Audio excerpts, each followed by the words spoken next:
Long ago, in a small village surrounded by golden fields and gentle hills, there lived a poor farmer and his wife. Every morning, they worked tirelessly under the sun, sowing seeds, tending crops, and praying for rain. Life was not easy, but they endured with love and hope. Yet, beneath their smiles hid a quiet sorrow. They had no children. Their small home echoed with silence, and each passing year deepened the emptiness in their hearts. One stormy night, thunder rolled across the sky. The farmer, returning from his field, heard a faint cry over the wind.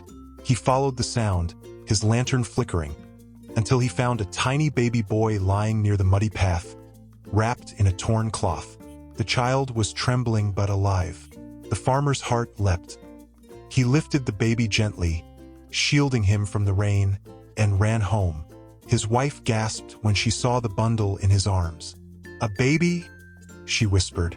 He nodded, his voice shaking. "I found him near the field."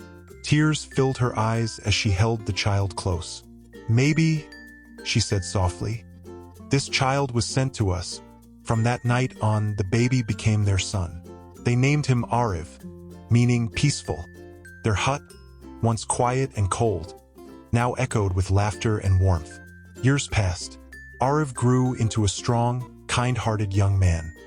He helped his parents from dawn till dusk, plowing the fields, planting seeds, and carrying heavy buckets of water without a complaint. While other villagers grumbled about the heat or the hard soil, Aarav smiled through it all. "Work done with love," he would say, "always bears the sweetest fruit." And it seemed true. His crops grew faster, his grains shone brighter, and his harvests were fuller than anyone else's. But where goodness blooms, jealousy often follows. The villagers began to whisper. "Maybe he uses tricks," said one. "No one's crops grow that well without magic," said another. Soon, those whispers turned to cruelty. They mocked Aarav, broke his tools, and even trampled his crops when he wasn't looking. Yet not once did he fight back. He simply repaired what was broken and greeted them with kindness. His mother once asked, "Why don't you defend yourself?" He smiled gently. "If they knew love, mother, they wouldn't hate. So I'll just keep showing it." One year, dark clouds gathered and refused to leave. The rains came not for days but for weeks. The river swelled and burst its banks, swallowing fields, huts, and hope. When the storm passed, nothing remained. The village was ruined. Crops were gone, and the granaries were empty. Children cried from hunger. Families sat hopeless under the gray sky. But in the humble home at the edge of the village, there was still food. Aarav had saved part of his harvest, as he always did, not for profit but for safety. He looked at the sacks of grain, then at his parents.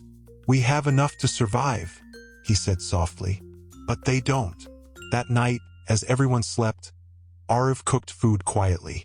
Then, under the pale moonlight, he walked from door to door, leaving warm meals at every doorstep. He didn't leave a note. He didn't want thanks.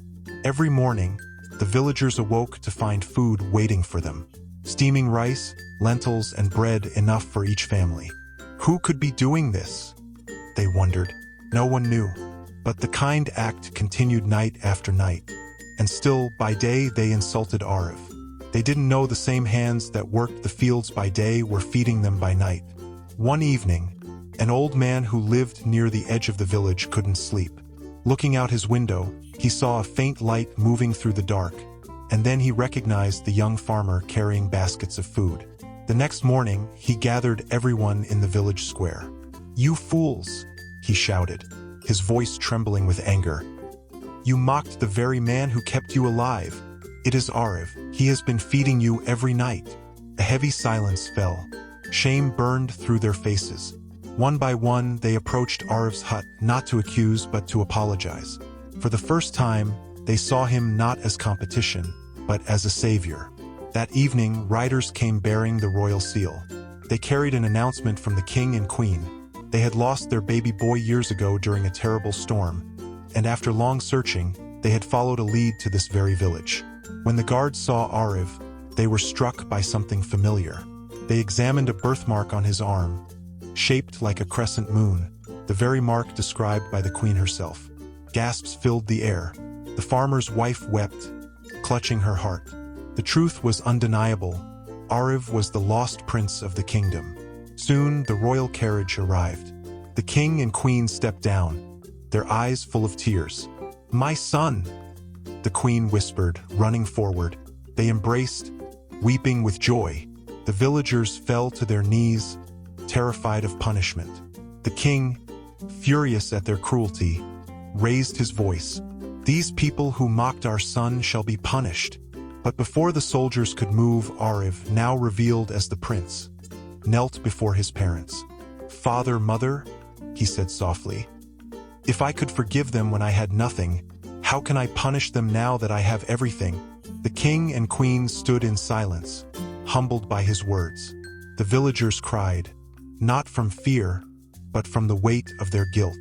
The king lowered his head and said, "Then you shall be known not only as my son, but as the Prince of Mercy." Aarav's adoptive parents were brought to the palace, where they lived comfortably and peacefully for the rest of their lives. The villagers rebuilt their homes, forever grateful to the prince who forgave them. And though Aarav wore a crown, he never forgot his roots.